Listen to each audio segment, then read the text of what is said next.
mbokk téléspectateur yu ITV ñu ngi leen di dalal jàmm seen émission kennu askan wi tey yi ñu am mbégte dalal docteur Mouhamadou Sow nekk directeur général bu Teranga Pharma n'est-ce pas docteur. Monsieur Cissé, nga nekk tamit enseignant ci institut des sciences du médicament nekk ci université Cheikh Anta Diop bu Ndakaar ñu ngi lay dalal jàmm si plateau kennu askan wi fii si ITV. maa ngi lay gërëm El Hadj Malick ci invitation bi di nuyu téléspectateur ITV yëpp di également di la remercier ci invitation bi ba nga xam ni mun nañu wax ak Sénégalais yi ci Teranga Pharma. li mu bëgg a def pour que Sénégal problème garab xaw fi wàññeeku ba jóge fi.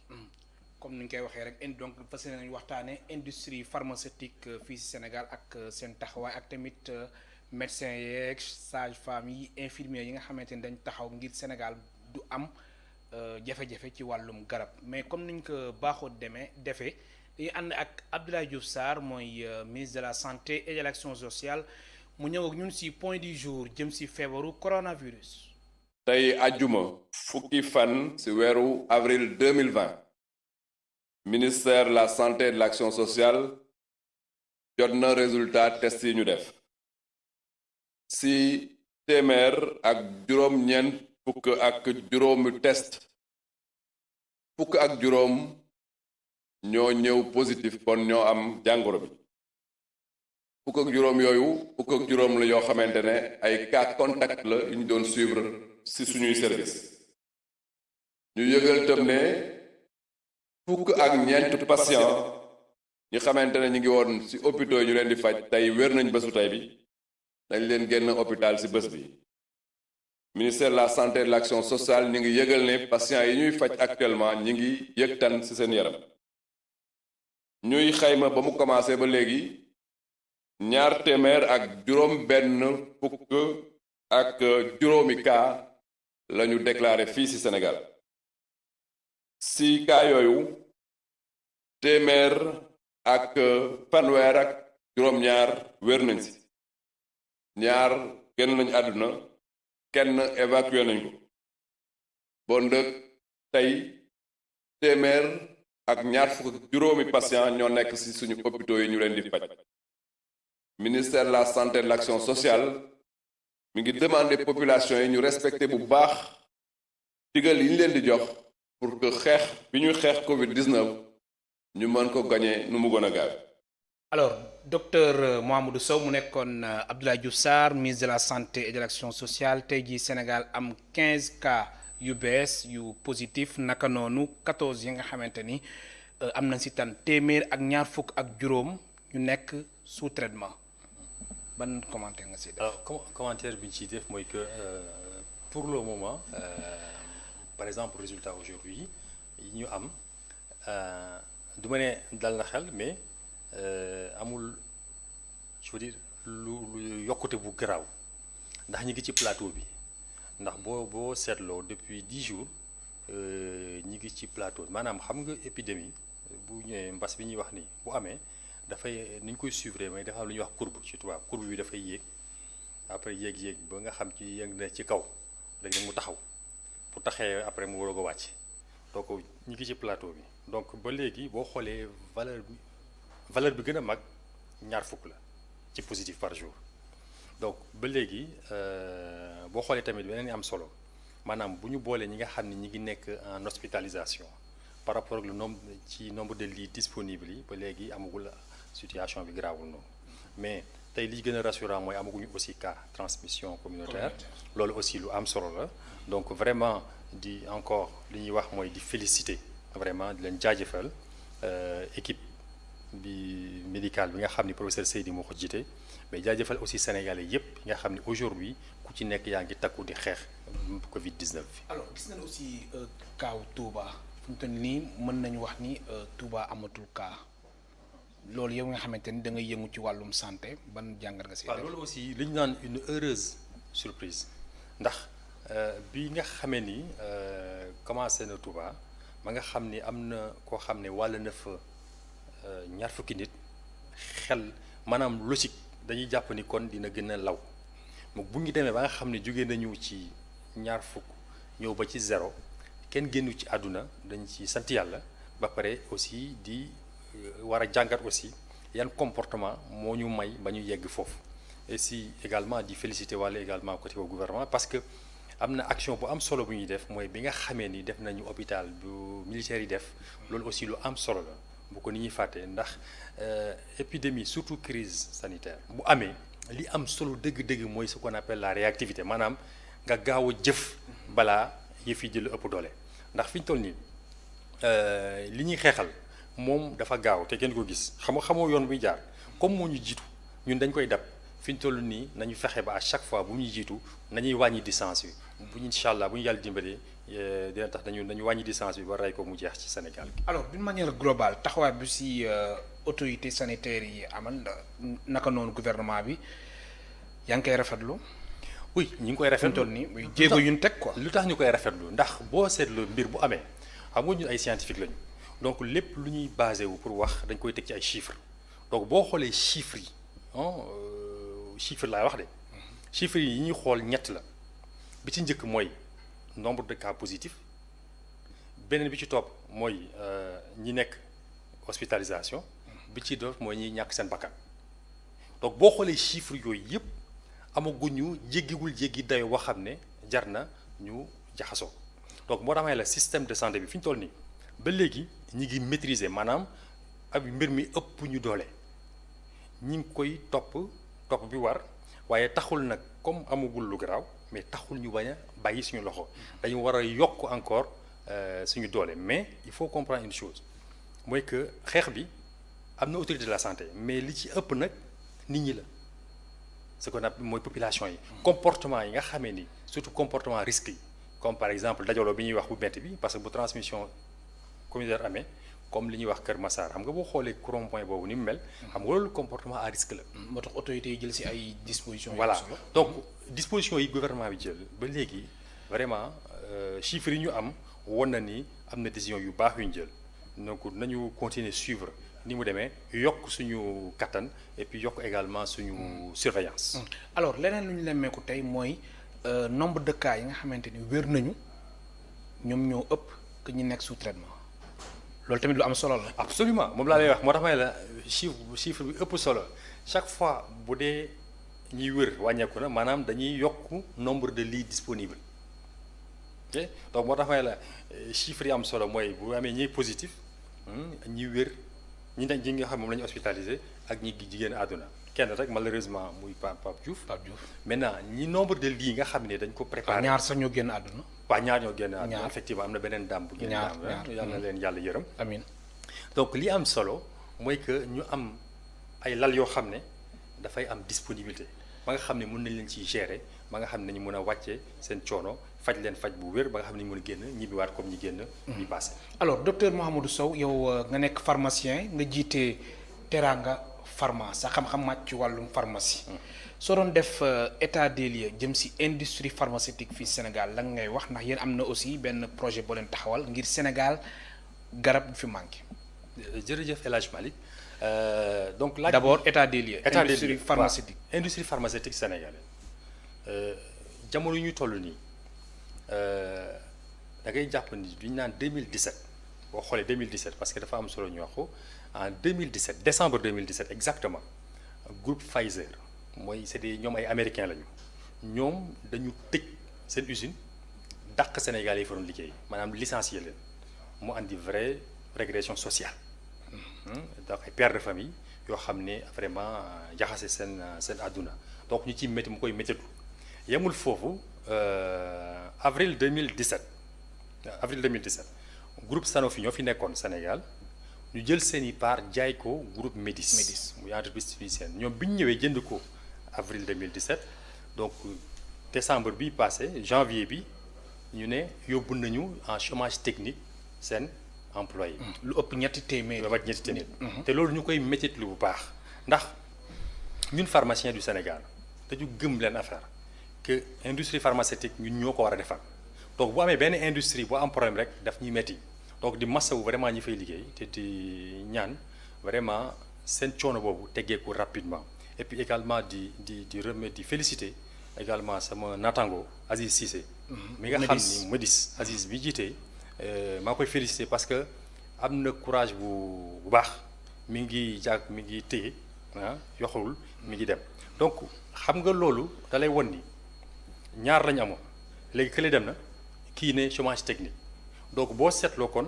daanaka dara néewati maanaam aujourd'hui li nga xam ne nag moo ci gën a doy waar mooy que boo doon da ngay xool naan ba xam ñun am nañu industrie boo xam ne ñoo xamoon suñu bopp maanaam amuñu benn industrie boo xam ne ñoo xamoon suñu bopp loolu aussi problème la. léegi dogguma la sax MEDIS gisoon nañu aussi état wu Sénégal mu doon waxtaan ak waa MEDIS min mi boobu ba tey kenn déggaadu si dara est-ce que aussi jotul MEDIS ubbiwaat. waaw comme ni ma la ko waxee xam nga loolu la ñu di ñaanal que MEDIS. surtout situation contexte bi ñu nekk nii situation contexte bi ñu nekk nii. voilà parce que xam nga boo ñëwee industrie da ngay jël garab bi ñuy defar da ngay jël tamit nit ñi fay liggéey c'est des pères de famille c'est des mères de famille ñooñu bu ñu ñàkkee seen liggéey day andi régression sociale donc loolu lu doy waar la mais aussi da naa jox beneen impact mu am bi MEDIS tëjee est-ce que xam nga ni fi ñu toll nii jamono ñu toll nii parce que étudiants yi nga xam ne ñi ngi nekk université Dakar war def seen stage industrie pharmaceutique amuñu fu ñu koy defee ndax entreprise yi foo amul fenn fu ñu ko defee ndax industrie pharmaceutique yi koy def nekkatu fi man damay jàngale ISMED maanaam affaire garab suñuy étudiants c'est des ñoom ñooy former pharmaciens inspecteurs yi ñoom bu ñu paree dañu war a defi seen i stage mais pratique mais da ngay xool li lu xew dañuy génn dëkk bi parce que ay UEMOA la ñuy formé ñu ci bëri dañuy dem ay Côte d'Ivoire ay Maroc di fa dem di def seen formation ba nga gis vraiment boo defee diagnostic bi lu doy waar la donc te ci contexte bi ñu toll nii li may ñaan vraiment mooy que mu am accord bu am entre MEDIS ak gouvernement Sénégal ba nga xam ni emplois yi dinañ ko mën a consolider mais également mu am benn plan de restructuration boo xam ne na may Sénégal am yeneen industrie ba nga xam ne ñun garab yi ñu soxla pour faj sénégalais garab yi am ci dëkk bi mais aussi mu ne garab yu baax yu wóor ba pare nag prix bi du. sànq yaa ngi woon si état des lieux bi Sénégal fan la si toll est-ce que yow da nga jàpp ni ay sénégalais képp ñoo war a yëngu si loolu maanaam étranger yi waru dugal si loxo ci wàllum industrie pharmaceutique fii si réew mi. waaw xam nga question bi mu koy répondre dama la waaw ak moitié déet parce que nit ku nekk da ngay xool xam nga laaj nga ma diagnostic bi depuis 1960 ak léegi bi ñu jëlee indépendance bu ñu xoolee ni ñuy defaree garab te Sénégal moo njëkk a am industrie pharmaceutique en Afrique de l'Ouest SIPO la tuddoon société industrielle donc des produits ouest africains pharmaceutique ouest africain SIPO après nekk Ron Poulenc nekk Sanofi Aventis Sanofi Winthrop ba nekk MEDIS donc ñun dañu yàgg am lu ñuy defaree garab mais léegi ñu dem ba nga xam ne léegi amatuñu industrie mais lu ñu ko teg parce que ki nga xam boo jëlee groupe Pfizer ñoom ay américains lañu ñoom ñëw nañu am nañu ay facilités parce que foofu bi ñu fa nekkee dañ leen amoon nañu ay facilités administratives yoo xam ne amoon nañ ko ba may leen ñu gagné xaalis bu bari ñoom dem nañu pas parce que gañewuñu xaalis de mais parce que li ñu doon am bari na bari yoo xam ne bi nga xamee ni ñoom Sénégal dafa changé tuuti ci seen yenn loi yi ensuite moom it ci seen stratégie ñu yóbbu activité bi yóbbu ko Maroc xam nga ñooñu bu ñu doon ay sénégalais du ñu dem donc loolu dafa jàngat bu rëy la Sanofi bi nga xam ne itam nekk na Sénégal lu ëpp ñaar fukki at nekk biir Sénégal liggéey fii lu yàgg toog ba si yàgg jaay ay paaram dem loolu bu ñu doon ay sénégalais itam du ñu dem donc il faut ñu jàngat ci nga xam ne loolu mooy lan ba mun a andi réponse boo xam ne tontu bu ñu may que ni képp ku fi bëgg a dugal xaalisam pour mun a créer industrie état bi ne la d'accord na mun nga dugal sa xaalis waaye nag capital bi dañu war a def Sénégal képp ku fi bëgg a dugal ci étranger capital bi au moins 50% yi wala 51% bi sénégalais yi moom ba nga xam ne bis booy dem yow di nga dem waaye industrie bi fii lay toog liggéeykat yi nañ ko di liggéey. alors loolu lu am solo yi doon. ana loolu moo tax a jug seen projet bi ba lu toll si juróom-benn téeméer ñi nga xamante ni ay sage-femme nan ay chirurgien dentiste ay pharmacien yooyu ñëpp ngeen associé ngir bay waar si fànn boobu la. voilà donc ñun bi ñuy defee diagnostic boobu ñu ne nag jot na ñu wëlbati li nga xam ni moo am dinaa la jox beneen chiffre xam nga 2018 125 milliards maanaam mooy téeméeri milliards ak ñaar fukk ak juróom yoo xam ne jënd nañ ko garab bitim réew xam nga xaalis boobu buy génn Sénégal ay devises la parce que CFA doo ko du génn ay devises mooy génn. ñaata nga ni 125 milliards de francs CFA. téeméeri milliards ak ñaar fukk ak juróom. te te xaalis wala yokk at bu jot du wàññeeku ndax suñu soxlay garab dafa yokk Sénégal population baa ngi yokk maladie infectieuse yaa ngi yokk maladie chronique yaa ngi yokk donc bu ñu defal garab dañuy di ngeen donc loolu bi nga xamee ni lu am la ñun ñi nga xamee ni gis nañu ni industrie pharmaceutique yi leen fi andi ñoom mooy jël xaalisu réew mi te liggéey bi ñun pharmaciens yi ñoo koy liggéey ak médecins yi ñu ne comme ñun ñoo koy liggéey te ñun suñu réew moom gañewu ci li mu ci war a gañe donc nañu booloo suñu xam-xam boole suñu doole créer suñu industrie pharmaceutique bopp ndax xam-xam baa ngi fi man baa ngi fi xaalis baa ngi fi dara manqué wuñu li nga xam ne ni moo ñu ci war a la ci yokk mooy maanaam état bi pousse ñu dem donc moo tax ñu jël suñu fit loolu mu leer dafa fit parce que li ñuy def dañ ko def ak fit ndax fi ñu jëm dafa di lu sori lu am solo ci Sénégal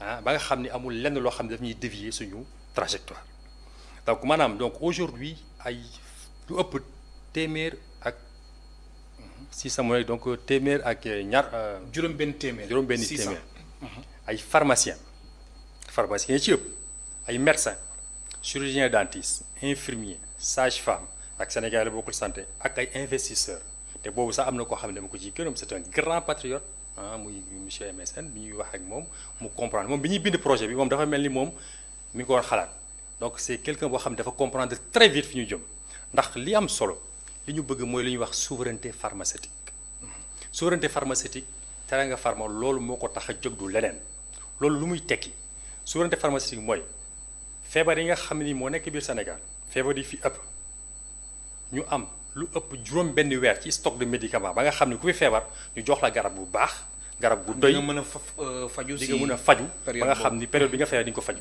ndax yow boo feebaree te amoo garab yi maanaam na ngay yokk problème de santé yi ba nga xam ni yow doo ci génn donc di wax sénégalais que ni Teranga Pharma tamit amul benn xaalisu étranger parce que loolu également suñu stratégie la dañu ne lii buñ koy def dañuy def entreprise boo xam ne sénégalais kese koy moom ndax dafa am lu am solo benn défi bu ñu bëgg relever lu ñuy wax le défi de l'industrialisation.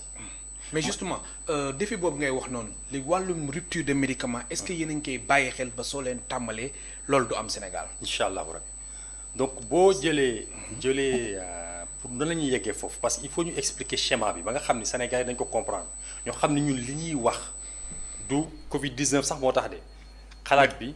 waaw dafa tombé de. dafa tombé. est-ce que loolu aussi mën nga ñu indi ay leeral. voilà donc parce que ñu bëri dañu yaakaar ni. Teranga Pharma Covid 19 moo tax mu juddu déedéet ñun bi ñu defee diagnostic Sénégal ci industrie pharmaceutique ëpp na fukki at ñu jàngat diagnostic jël chiffres yi maanaam Sénégal depuis ñaar fukki at li muy jënd ci garab dañ ko ut ñu xool Sénégal nan la yan garab ñoo fi ëpp solo ñu xam ko ñu xool tamit yan garab moo xam nga xam ni ñun dafay nekk toujours en rupture xam nañ ko ñu seet également yan garab yoo xam ni comme par exemple ay anti-cancer xam nga léegi Sénégal ñu bëri néew nañu doole am nañ ay cancer xam nañ ñaata ñoo fi dugg donc bi ñu càmbaree maanaam garab yëpp ñu ne léegi ñun suñu entreprise garab yi ñuy def mooy garab yi nga xam ne mooy faj Sénégalais loolu mooy li njëkk. mooy li njëkk waaw léegi comme yi si mel nan si yan garab ngeen di gën a insister. xam nga fi ñu toll nii. boo seetloo Sénégal métit maanaam métit moom munoo ñàkk a métit moom muy boppu metti ñu naan paracétamol xam nga Sénégal dañ koy jël lu bari. paracétamol aujourd'hui dégg xam nga li ñu naan garabu tension hypertension artérielle diabète ak affaire insuffisance rénale nga jël ci antibiotique parce que Sénégal maladie infectieuse dafay bari. donc maladie infectieuse yi garab yoo xam ne antibiotiques yi lu ci bari. ñun dañ koy alors est-ce que aussi yéen a ñuy bàyyi xel docteur Mamadou Sow seeraayu garab yi ngeen xool askanu Sénégal xool noo leen di yombalee njëg yi. waaw foofu laa jëm parce que léegi dama lay expliquer schéma bi nga comprendre ba nga xam ni garab yi dina wàññeeku dina garab yu baax ba pare dina tax aussi yi nga xam ni Sénégal dootuñu am problème mu rupture donc parce que bu ñu jëlee schéma bi mooy lan dañu bëgg Sénégal am souveraineté pharmaceutique yooyu des fois dañ koy teg ci ñetti tànk tànk bu njëkk bi mooy dañuy defaral suñu bopp ay garab yoo xam ne marque Teranga Pharma la suñu bopp la suñu Teranga bopp la te rax ci dolli ci garab yooyu am leen lu ñu ci boole maanaam Sénégal fii xam nga ñu bëri naan suñu plante médicinale lu muy jëriñ Teranga Pharma commencé nañ étude bi dañuy valoriser maanaam yokku valeur suñuy plante médicinale defar ay garab. ma jox la benn exemple fi ñu toll nii ñi ngi def ay études te du gis nañu ñi ngi ko war a defaral par exemple bisaab bu xonq bi dem nañ ba xam ni parce que gis nañ ko am na ay comprimés bisaab comprimés yoo xam ne dina wàññi hypertension. études yooyu fi ngeen ko defee Sénégal. Sénégal lañ ko defee am na université Saint-Louis ñu ko def. mais aussi man au niveau de Genève gis nañu comprimés yi am nañu seetlu bu ñu ci def ba gis nañ ci lu bari. mooy lan.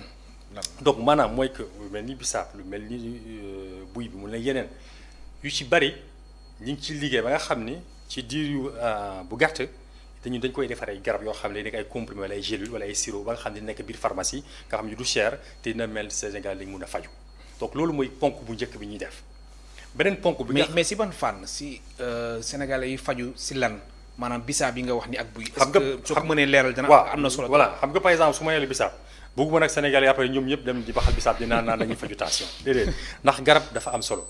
garab dafa am lu ñuy wax dose il faut nga jël dose bi war pour nga wàññi sa feebar donc am na étude yu ñuy def ñu gis ni études yooyu bisaab bi dafay wàññi tension bu modéré waxuma tension buy jóg de tension bu modéré maanaam koo xam ne tension bi tuuti lay jóg bu am na dose yoo xam boo ko jëlee bu ñu génne yenn impurités yi su boobaa dina mën a wàcc sa tension donc loolu au lieu que nit ki daan day baxal donc loolu wóorul boo kenn def encore une fois donc ñun ñu ngi liggéey ak ay universitaires ba nga xam ni ñoom léegi ñoom bu ñu defee étude yëpp ba ñu testé ko def ko lépp ñun dañu ko def ay comprimés ak ay gélules di ko jox ñi nga xam ne ñoom ñoo ko ñaan kon nga xam ne loolu bu ñu ko defee maanaam depuis chaîne bi maanaam matière première bi fii lay nekk bisaab bi am ñu koy bay ko ay Sénégalais ñoo koy bay ensuite donc ñoom dañ ci am seen koom-koom donc ñun ñu jël ko transformé ko def ko di ko jaay Sénégal di ko naan su boobaa kon devise du génn biir Sénégal léegi buy nag léegi buy bi xam nga boo jëlee buy bi am na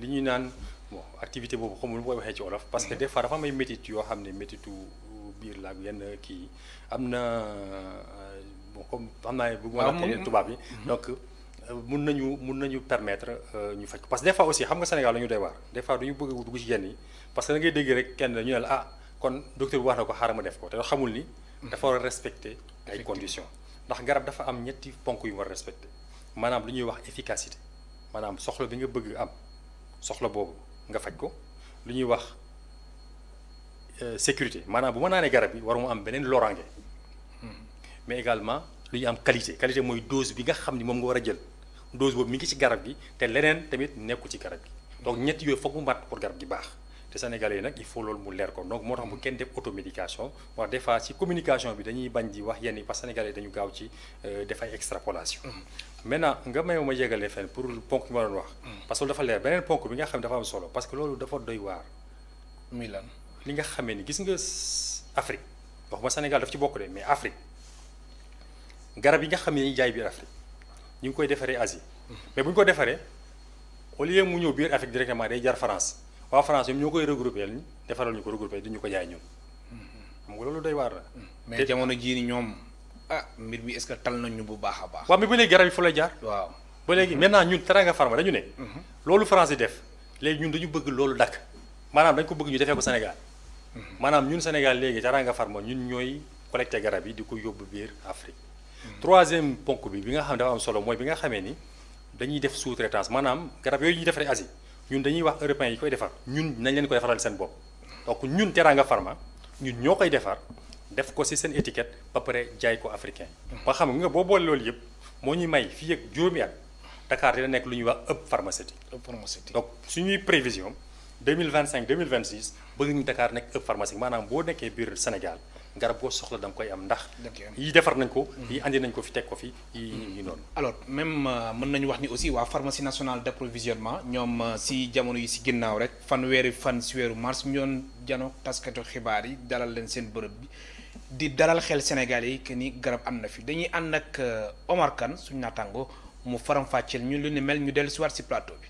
fii depuis bu Sénégal amee kaam coronavirus bu njëkk rythme bi dafa yokku liggéeykat yi tooguñu benn yoon journée bi yépp ñu ngi chargé ak i déchargé ci kees yi lu ci ëpp ay masque ñoo ci nekk ay gants ak ay gel hydroalcoolique yi ñu war a yóbbu ci région yi. avènement wu corona bi nag dañuy renforcer rek suñu dispositif mais loolu activité bu nga xam ne bii la ñun ci la ñuy nekk bis bu nekk mais nag comme am na lu ci yokk loolu rek lañ ciy yokk entre le 2 bi ñu annoncé cas bi ak le 26 mars quand même yóbbu nañ au moins 65 000 masques chirurgicaux ci région yépp yóbbu nañu aussi ci FFP2 54 474 masques FFP2 loolu exemple la rek ci alcogel yóbbu nañ 35 799 alcogel yóbbu du lu ñu yóbbu rek ci région yi mais yooyu yóbbu nañ ko ci région yi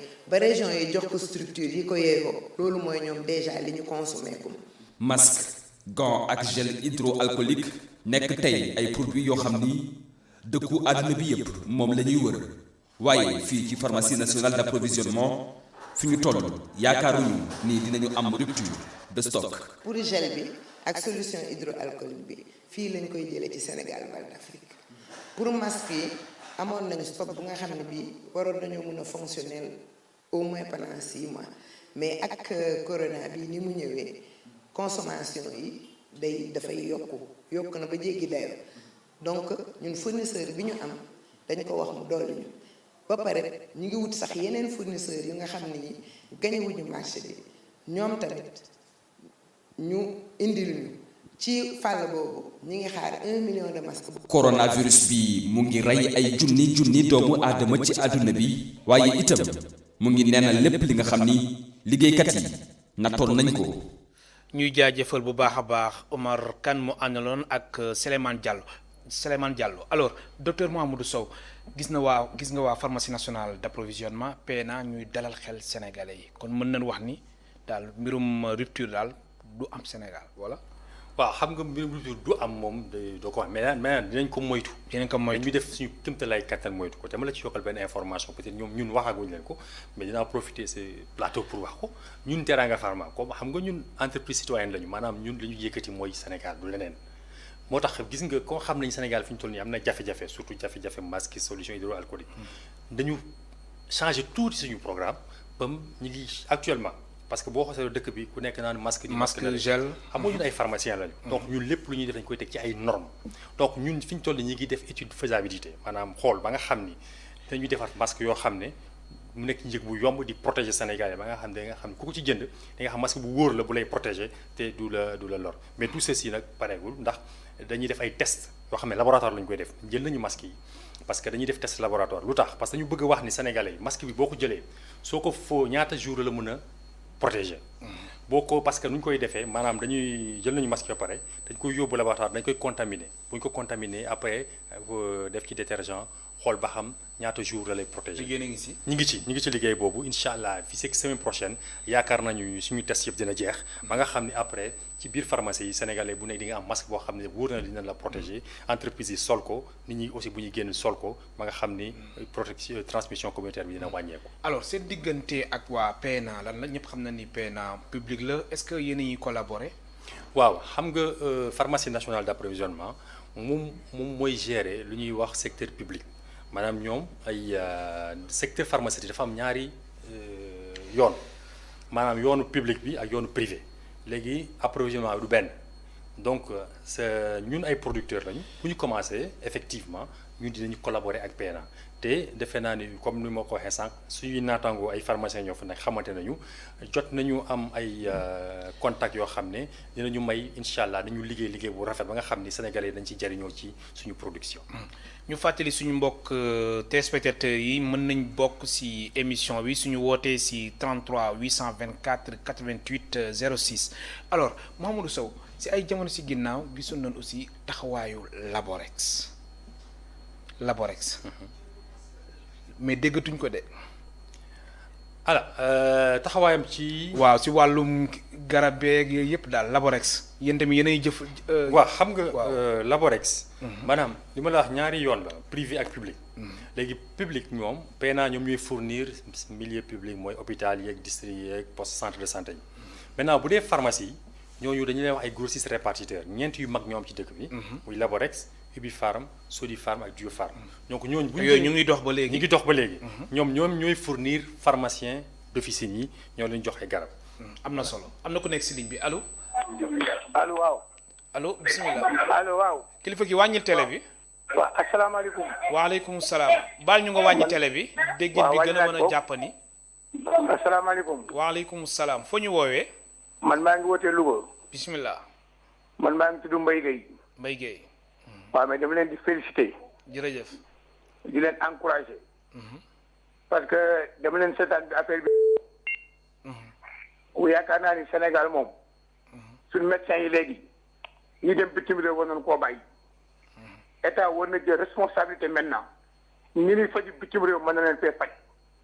parce que suivre naa sa benn émission fii ak monsieur Thiam. ñooñu ak ñu mel nii. na leen a jàppale.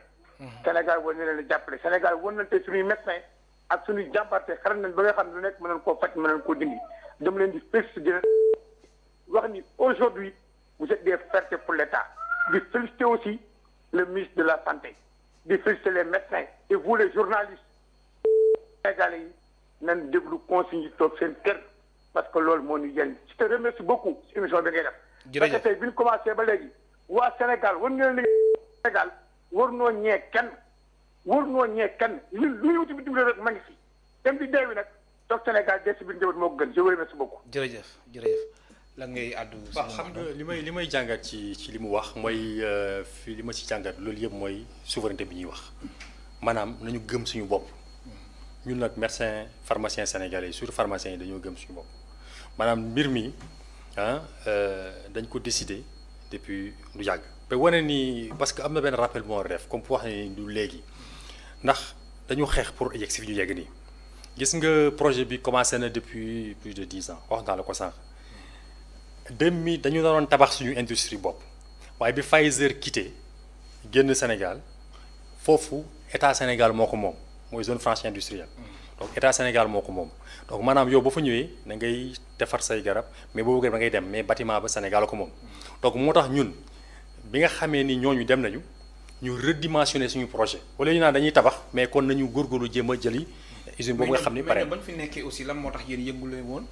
lu tax ngeen xaar ba ñu dem ngeen di kii. ah déedéet non wala si jigéen doon yëngu déggoo ma la. waaw commencé nañu luy yàgg. xam nga El Hadj Malick. 600 personnes benn at boo leen di boole bala ngay boole 600 personnes. ñu andi Sénégal loolu liggéey xam nga liggéey bu yàgg la. te bala ngay wax nit ñi maanaam dafa am leen loo war a def li nga war a def mooy nga def benn dossier technique. dossier technique boobu daf lay jël lu ëpp juróom-benn at du caaxaan parce que industrie pharmaceutique bokkul benn industrie. maanaam dafa complexe boo xam ne lu tax bëriwul lu tax industrie pharmaceutique bëriwul Afrique parce que dafa complexe ba pare moo laaj xarañte boobu nag dafa néew biir Afrique ñun nag yàlla may nañu fii Sénégal ñi nga xam ne ñoo jiite Teranga Pharma amuñu lenn lu ñu ñee ci xarañte maanaam industriel yi nekk France wala man mii liggéey naa France industrie pharmaceutique ñi may bokkal liggéey bi ñëpp ci ay multinationales la ñu liggéey donc amuñu lenn lu ñu ñee ñeen xarañte. am na solo am na ku nekk si ligne bi allo. allo. kooku dem na déggu ñuy wax. donc li nga xamee ni moo am solo comme ni ma ko waxee. waaw baal ma allo. waaleykum salaam. allo. waaye allo na nga def. alhamdulilah foo ñuy woowee kilifa gi. maa ngi lay woowee Tëngéej. Tëngéej bismillah ñun lay déglu. waaw kay pharmacien boobu lu muy wax noonu dama ci kontaan trop nag. ndax nit day gëm boppam. gis na Sénégal ñun yëpp xam nañ ne Sénégal bu ci wàllu arabe bi ñu dañu am xel macha allah. loolu nag moo tax ci wàllu français bi yëpp dañu war a jógal suñu bopp. ñuy góorgóorlu pour ñu mën a defar suñu bopp dara. waruñu wekk ci français yi rek wala waa bi lu ñu defar ko déggoo ku wax fi ñaari yoon ñu ne réew yu am doole yi réew yu am doole yi. réew yu am doole yi lépp ñëpp ñun yëpp yàlla moo ñuy aar da nga gis loo xam ne bu ñëwee ci réew yu am doole yi bu ñëwee ci suñu réew yi yàlla aar ñu defal ñu ci jàmm benn exemple bu ndaw laa lay woon gis nga ñun ñu ngi dëkk fale ci àll bi ñax bi day wow koŋ mais ndaay am mu lakk mais du fa lekk benn dëkk nga dem ci réew tubaab yi nga gis ci fa tooy dañu am moyen wante saay su sel àll bi de lakk day lakk ay dëkk du dëgg wala du dëgg loolu dëgg la kon ñu xam ne lépp yàlla la dañu gëm suñu bopp taxawal suñu bopp lu ñu mën ñu defar ko. jërëjëf te ñuy gëstu bu baax jërëjëf. jërëjëf salaamaaleykum. ñu jëlaat keneen très rapidement avant ñu ñëw si docteur Mamadou Sow allo allo kooku dem na la ngay mën a àddu si lu mu wax. waaw mooy li ñu gëm sa bopp. mais tamit nga mën li nga bëgg a def. waaw surtout ça aussi. xam nga loolu te li kii projet bi ñi si nekk ñëpp daal am nañ xam-xam beeg xarañte beeg lépp am nañ xarañte bi. te ñoom ñëpp niveau international la ñu am parce que industrie pharmaceutique loolu moo jafe ci loolu maanaam nga am expertise bi or ñun am nañ ko te ñëpp ay sénégalais lañu te ku nekk def nga sa preuve ci ay multinationales donc amul kenn lu ñuy parce que bii liggéey ci multinationale xam nga multinationale lu muy liggéey maanaam li nga xam ni ki nekk New York ki nekk Japon ki nekk Sénégal ñoom ñëpp ni ñuy liggéeyoo benn la kon yow ba fa nekkee rek li kay def moom ngay def parce que par poste la donc boo ci duggee li keneen ki def moom ngay def donc ñun loolu am nañ ci xam-xam bu wér te bu kenn mënul natable donc waaw am na ku nekk si ligne bi allo allo allo allo salaamaaleykum. waaleykum salaam kilifa gi foo ñu woowee. maa ngi leen di woowee Diourbel na ngeen def mbaa nañ ci jàmm. alhamdulilah. kontaan lool seen émission. jërëjëf. je crois que corona bi c'est vrai que c'est un mal mais à un moment ñu jàngal lu bëri. problème bi mooy il faut que je peux pas comprendre que un pays indépendant comme le Sénégal depuis indépendance ñun nga xamante ne ñooy doom ñu defar fii dara lu baax rawatina si li nga xamante ne mooy garab c'est une indépendance à mon avis niveau sanitaire bi nga xamante ne dañ ko war a am. je crois que loolu lu am solo la maa ngi féliciter pharmaciens yi ce sera aussi une première que nit yi comprendre que pharmacien aussi du pour jaay officine rek que na pàcc bi nga xamante ne aussi mën nañ ko te mën nañ fa dimbale Sénégal je crois que loolu dañ ko aajo lool quoi. jërëjëf. looloo tax vraiment je crois que maa ngi leen di féliciter bu baax. que lii aussi ñu ñaan mu nekk continuité bu mu nekk comme li nga xamante ne 2 mois lañ ci teg 3 mois mu fermé quoi. danañ ci yàlla musal quoi. mu nekk une continuité vraiment pour le Sénégal. amiin docteur la nga mën a tontu si loolu. li ma ko mën a tontu mooy que li ma wax léegi xam nga ñi nekk ci Teranga Pharma ay borom xam-xam lañu te dañu déterminé pour relever benn défi maanaam défi de l'industrialisation maanaam ñun dañu war a andi ay industries yuy dox beneen défi bi nga xam ne mooy ñu defar garab yu baax yu doy ba pare nekk ci prix yu yomb beneen défi mooy nga xam ne rupture yi dañ koy wàññi ba nga xam ne rupture day wàññeeku. mais beneen défi nga xam ne aussi mooy que maladies yi ñi nga xam ne ñu ñàkk doole te ñu jël ay garab yu cher même bu ñu ko defarul ñun dama lay jox alors anticancéreux par exemple dama lay jox exemple ñun dinañu fexe ba garab yooyu dina fexe du muy néewee ba nga xam Sénégal dañ mën a faju li nga xamee ni ci lay continuer pour won ko li ñu def won ko dañu xarañ te li ñuy def du yem ci ay ñaari yaat ñetti yaat parce que ñun dañu ne liggéey bi ñu liggéeyee fi ñu bëgg a jëm 2029 lañu jox rendez-vous Sénégalais yi 2029. dañu def plan yéen a ngi si waxtaan ak gouvernement wu Sénégal mu leen si jàppale wala. waaw ñi ngi ciy waxtaan ñi ñuy jàpp mais jàppale bi ñuy jàppalee doyul dañu bëgg jàppale bi gën a yokku fës te ñoom li ñu joxoon Pfizer bi fi nekkee ñun loolu la ñuy laaj nañu ko jox. loo ngeen di laaj. dañu laaj ñu jox ñu loolu. te joxuñ leen loolu. joxuñu ko. ñu jàppale boo xam ne fi ñu jëm dina yomb si ñun ndax gis nga industrie pharmaceutique dama lay jox kaawu Maroc moo ñu gën jege am na yeneen dëgg mais exemple Maroc laa jóg. baal ma am na ku nekk si ligne bi allo. allo allo waaw ñu lay déglu. waaw dama bëggoon a participer. waaw wàññi télé bi wàññi télé bi. waaw génn naa ko sax kay. bisimilah. allo yow rek nañu déglu bisimilah. waaw mooy émission ki ITV bi ah. si Teranga Pharma bi. waaw foo ñuy woowee. man maa ngi woowee si Kambaaw. bisimilah ñu lay déglu kilifa gi. waaw man naa ngi tudd Ibrahima Gueye. donc di rafetlu émission bi trop. jërëjëf di nuyu suñu directeur général boobu noonu docteur Mohamed Sow. di participer si émission bi dina wax ne projet bi dafay wane ne pharmaciens yi nekkul juste dans les pharmacies rek pour jaay garab. yaakaar naa am na émission yu bëri yu ñu ko faram-fàccee ñetti fànn la ñiy jaay garab ñoo si gën a bëri mais am na ñi siy defar garab defar ay analyses yi instant bi ñi période corona bi ñëpp ñuy détecté corona bi mooy ñi defar ñi analyse donc projet bi dafa ñëw nii dafa tombé ak corona bi mais jiitu na corona bi donc ñu bëgg état bi gën si jàpp ñuy defar garab yi fii si Sénégal parce que yaakaar naa tey am na benn document bi daw ci Facebook ci réseaux sociaux yi bu ay autorité française signé di wax ne ñoom ñiy jaay garab ñi defar garab France génne yenn garab yooyu mooy garab yi ñuy sauver nit ñi antibiotique injectable bokk na ci Persalgan yi injectable bokk na ci ak yëpp produit bu ñu opéré ñoom nag kenn du ko génne ci France loolu rek moo lay wan ne Sénégal gii nii fi ñu jëm ci kanam nii ay weer ci kanam am na garab yoo xam ne dana fekkoon Sénégal am na industrie pharmaceutique kenn du ko jéggaani donc lii rek jàngal la bu réeree wax ne état bi war na jàppale industrie locale yi fi jot a am wala yi fi nii teg seen loxo pour que rupture médicament bañu amati Sénégal. jërëjëf merci. laataa may ñëw si maro bi nga doon expliquer sànq alors chloroquine est-ce que yéen a ngi koy bàyyi xel bu baax a baax. waaw chloroquine ndax temps yi moom lu ñu koy wax bëri na trop gis dégg nañ DJ Raoul dégg nañ tamit docteur Seydi. waaw heureusement hydroxychloroquine bi effectivement lu am solo la ndax dafa prouvé démb rek DJ Raoul génnewaat na beneen résultat effectivement bu am nee na am na 91%. Donc yoo xam ne maanaam ñi nga xam ne faju nañ ci 81% wér nañ ci 10 jours te bu boolee hydroxychloroquine ak azithromycine donc 6 jours la nit ki di wér maanaam virus bi newoon ci yaram bi yëpp day génn donc dañ koy rafetlu bu baax. alors yow mi nekk pharmacien jàpp nga ni chloroquine mën nañu si génn.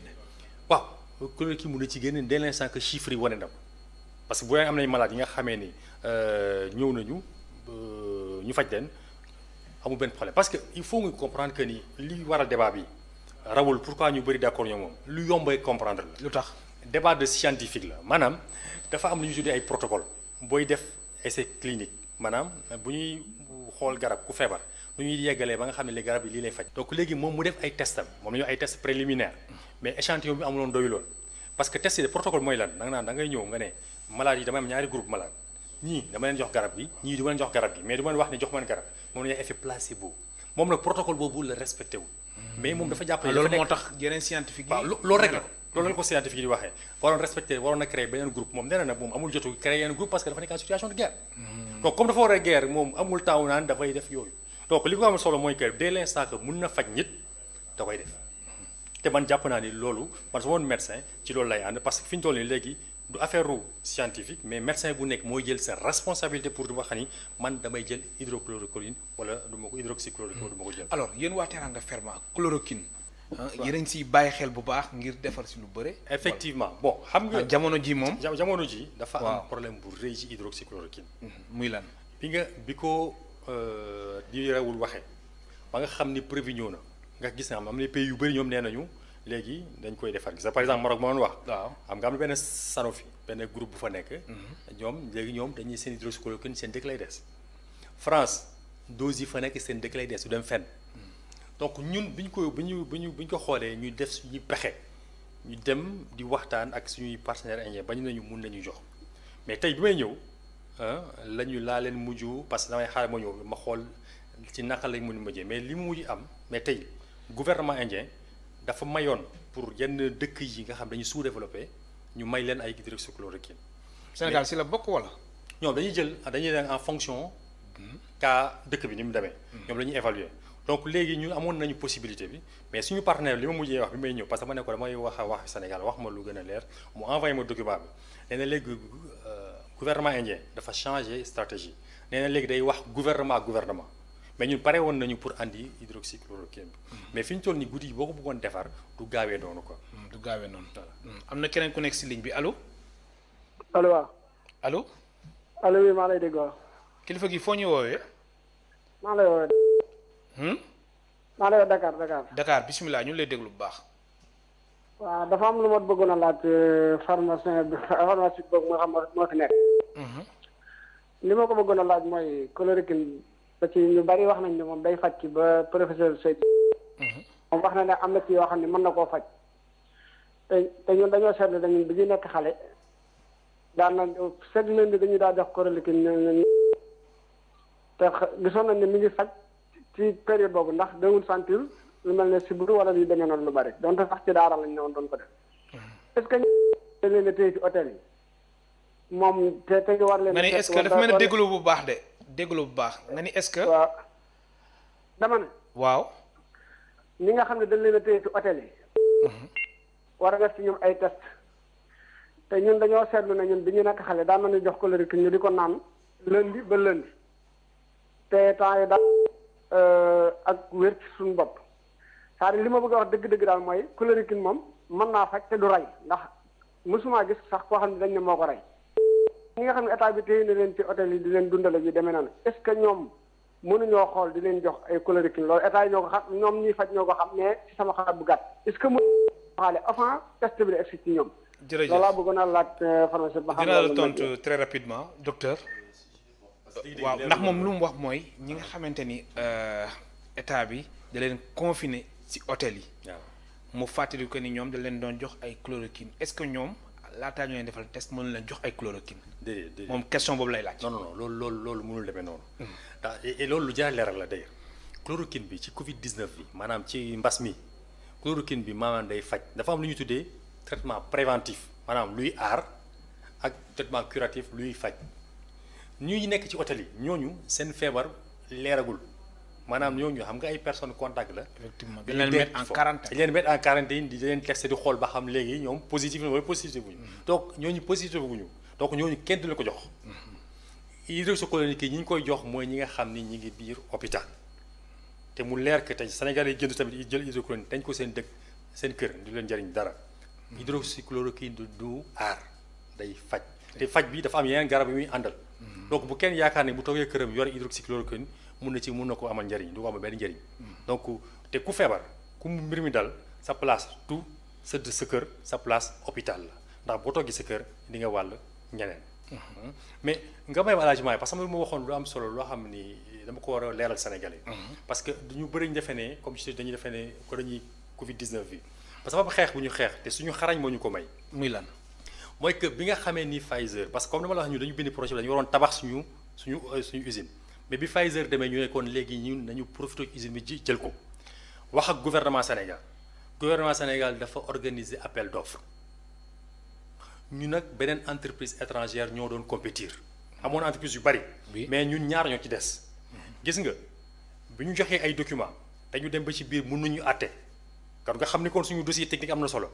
ñu woor ñu examen oral la parce que kayit bi moo convoqué woon examen oral la ci beneen dañuy def examen oral. bi ñuy defee examen oral bi la ñu gagné site boobu. kon yéen examen oral moo tax ngeen gagné mbir mi. ñu gagné site bi di ci gërëm aussi gouvernement parce que APIX la woon mooy représenté gouvernement bi. mais donc loolu pour ñun dañ ko xeex parce que su joxuñu ko comme ça gratuitement donc mu leer que ni projet bi yàgg na. ñu nag Pfizer amuñu benn lien. donc ñoom dañu profité ci situation bi ñu demee usine bi tabax nañ ko au lieu ñuy tabax usine am na usine bu ñu tabax ba pare kon nañu xeex jël ko loolu la ñu def. am na ku nekk ci ligne bi allo allo.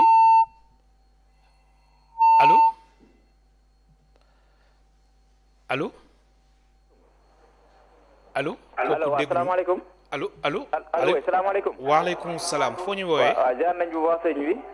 wàññil télé bi. waaw xaaral ma wàññi télé bi waaw. allo. salaamaaleykum. allo. waaw maa ngi dégg salaamaaleykum. waaleykum salaam foo ñu woowee. waaw maa ngi lay woowee Dakar cité Eaux et Forêts. man la Mouhamadou Fadel Diop. di kontaan ci émission bi. jërëjëf Fadel. di leen jaajëfal. di nuyu suñu patron suñu directeur général Mouhamadou Sow. di wax di ko ñaan yàlla yokk ko xéwal ci émission bi kontaan nañ ci bu baax a baax. ñuy wax tamit gouvernement bi mu jàppale ko ci projet bi di Teranga Pharma. parce que projet bi njëriñu Sénégal bi yëpp njëriñu askan bi yëpp la. jërëjëf. kon gouvernement bi war na ko gëstu dooleel ko jàppal ko ci xam-xam ci mooy ci lépp. jërëjëf man daal foofu laay gën ñaax gouvernement bi ñu jàppale docteur Mouhamadou Sow ci Teranga Pharma. jërëjëf gën a am doole.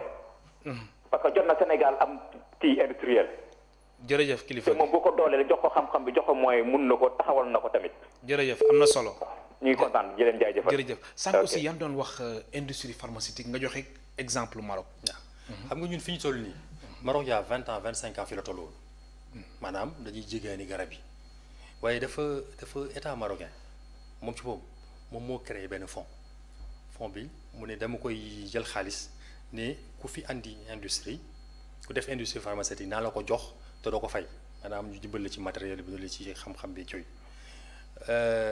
ensuite mu ne gouvernement yi beneen industrie yi bitim réew ku bëgg a ñëw jaay biir Maroc ñaari yëf soit da ngay créer usine foofu wala nga sukkandiku ci usine bi fi nekk ba pare may yeneen incitation mais gis nga loolu bu ñu ko boolee moom may léegi Maroc moom mooy non seulement dañuy dund ñoom ñooy faj seen bopp mais dañuy exporter. donc fi ñu toll nii boo duggoon ci officine Sénégal yi dañ ci fekk ay garabu Maroc yu bëri. te pourtant ñoo ñu defar garab yi ñu ñoo jàngandoo fii université. kon nga xam ne ñooñu amul lenn lu leen di ñëwee donc moo tax moo ne le amul lenn loo xam ni fi ñu toll nii mun nañ ko sikki sàkka fi ñu jëm incha allah daañ fa yegg te on est déterminé te dama lay wax ma bëgg mu leer. gis nga booy def projet booy def décision ak loo mun ci def dafa am ñetti mbir yoo xam ne da nga ko war a seetlu te projet bi dañ ko seetlu bu baax. bi ci njëkk mooy efficacité maanaam ñun est-ce que souveraineté pharmaceutique bu dañ ko def. gëm nañu ko it nañ ko def incha allah. ñaareel bi mooy lu ñu naan faisabilité maanaam fooy jaar pour yegg fi nga bëgg a yegg ñetteel mooy autonomie te moom moo am sax am autonomie mooy lan maanaam yow buñ la dimbalee boo dimbali ba xam di nga mën a dem ñun teg nañu plan yoo xam ne dimbali ñu dinañu dem waaye comme li ñuy dimbali li ñuy def pour dëkk bi la état bi foog ni mars état marocain. jàppale les industries état au Sénégal foog mu jàpp foog mu jàppale mu jox ñu ce qu'on appelle une rampe de lancement ñu dem. am na ko nekk si ligne bi allo. salaamaaleykum. waaleykum salaam. waaw maa ngi leen di nuyu ñëpp. alhamdulilah foo ñu woowee kilifa gi. tur bi Kaolack bisimilah. allo. vraiment di rafetlu liggéey bi bu baax a baax. jërëjëf. waaw di nuyu suma ñaari xarit nag muy Soda Joxumpa ak Assane Top balaa maa. ñu lay dégg. di kontaan nag ci liggéey bi am na solo trop. waaye di bëgg rek docteur wax ci mbirum kii bi pour mu gën a wax nit ñi ne mbir mi lu am la nekkul ay caaxaan nekkul ay deal nekkul ay politique. il faut mu wax ci loolu. parce que am na sama saar boo xam ne ba léegi gëmuñu mbir mi ah. pour communication bu ñoom ñoo ci war a jiitu. gannaaw loolu nag bëgg naa état bi gën leen a dooleel parce que tey xam nañu ne santé mooy première ku amul wér doo mun dara. xanaa seen bu baax vraiment liggéeyu ITV bi rafet na merci beaucoup. jërëjëf nga nuyu waa Kaolack bismillah. jërëjëf et puis di gërëm Mouhamadou Fadel Ibrahima ñëpp ñu woote maa ngi di gërëm leen sant ci soutien moral bi daf ñu gën a renforcer suñu détermination. alors li mu wax vraiment c'est important ñi nga xamee ni vraiment gëmuñu ni Covid am na leen wax dañu xam lu tax avion yëpp taxaw aujourd'hui ñaata dëkk la nit ñi bëgg a am liggéey mënuñu liggéey. xam nga boo defee ñëpp couvre-feu mais neexul gouvernement mu am couvre-feu. effectivement mais man feebar bi ñi ko gëmagul sax man loolu dafa ma jaaxal ba léegi. moo tax xam nga damay fi situation bi toll nii li may wax des fois peut-être que am na image yoo xam ne mënuñu ko flouer mais defe naa bu ko presse bi jëloon ñu wane maladie flouer seen kanam ba nga xam ne ñu naan je pense bien que waa ministère de la santé ñu ngi travailler ci loolu ngir daal. ñu flouer seen kanam ñu commencé télé yi di ñu wane neex ñu naan ni fii hôpital Fann la bu ñu wanee nii ñii ñu ngi nii ay Sénégalais lañu. mais dafa am benn firnde boo xam ne defe naa waroon na génn lépp mooy maanaam génn àdduna Pape Diouf Pape Diouf ñëpp ko xam. koo xam ne la c'est un héros sénégalais. donc kooku bu dee Covid moo ko génnee àdduna ñëpp ñoo ko xam ba France ñu ngi koy delloo njugal.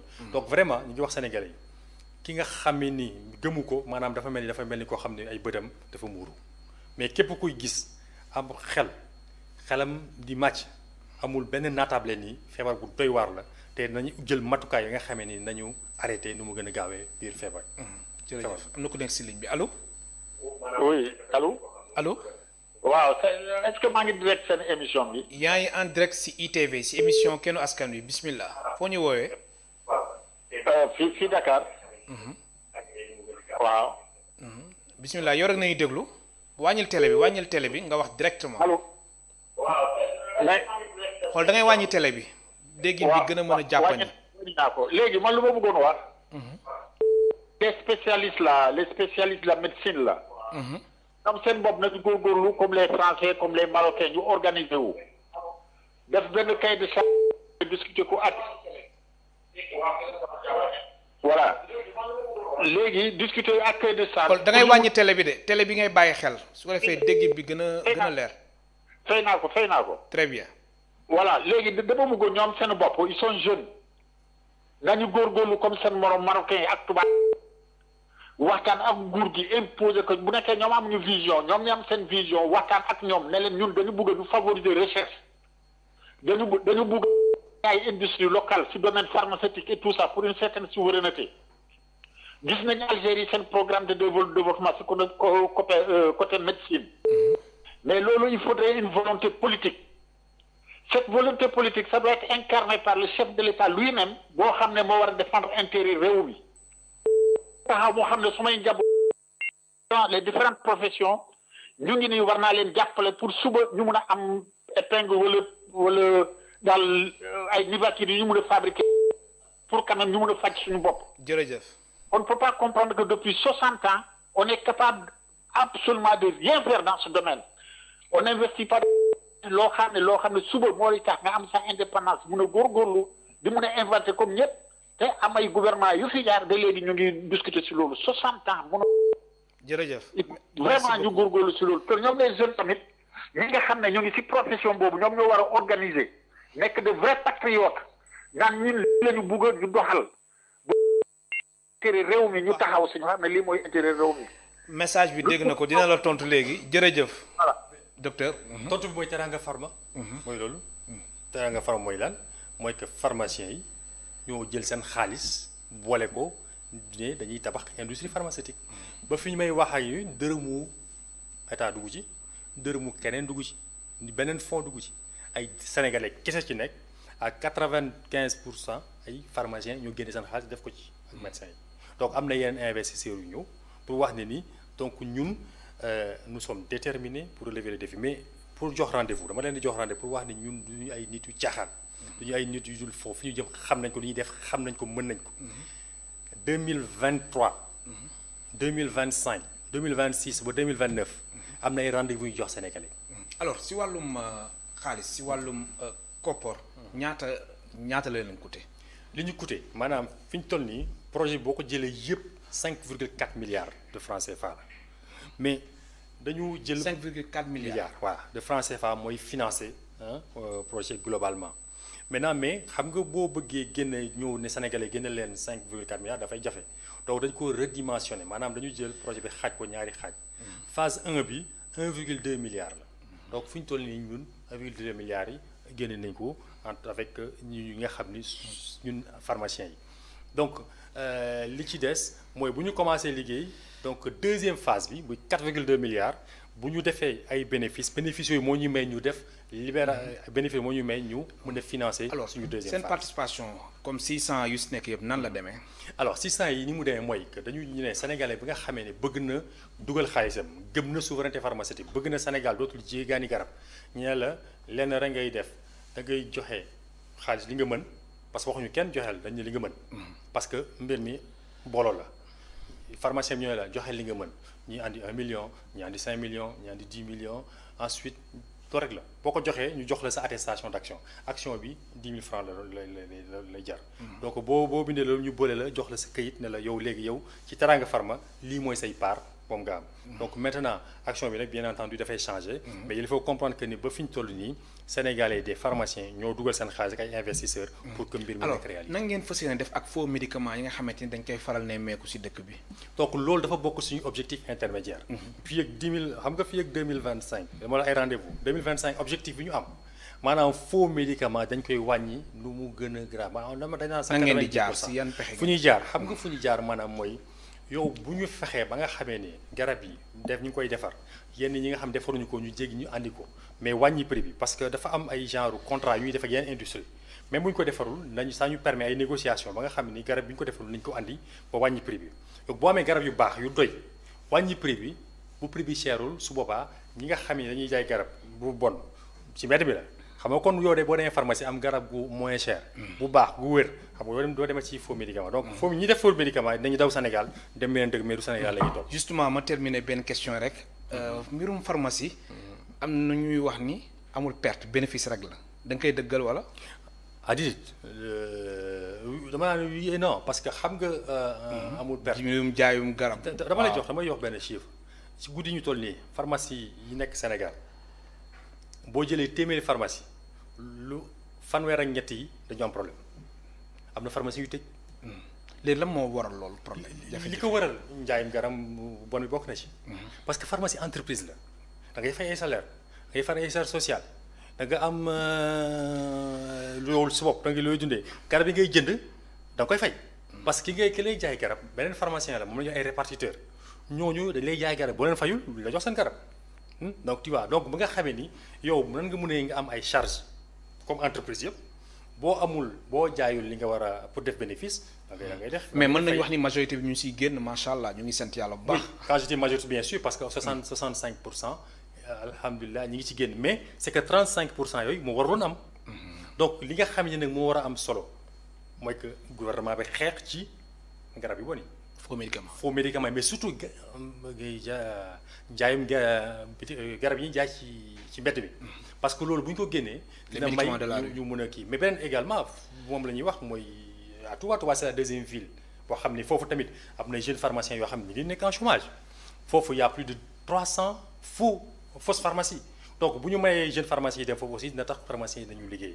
mais li am solo encore une fois mooy que te ñu xam ko te defe naa ni aussi loolu mooy fil conducteur mooy que parmi ñun dañ ko xalaatoon bu yàgg souveraineté mais Covid bi.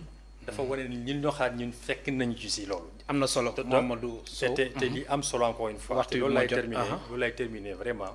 mooy que en 10 secondes nous appelons vraiment le président de la République à soutenir comme l'a fait le roi du Maroc l'industrie pharmaceutique sénégalaise pour que ñu nekk ay champions au niveau de l'Afrique de l'Ouest. Mouhamadou Sow docteur Mouhamadou Sow maa lay gërëm bu baax di la sant ma fàttali ne yow yaay directeur général bu Teranga Pharma naka noonu nga nekk enseignant ca institut des sciences du médicament nekk ca université Cheikh Anta Diop bu Ndakaaru mbokk yi maa leen di gërëm bu baax di leen sant di leen wax bon week-end jërë ngeen jëf.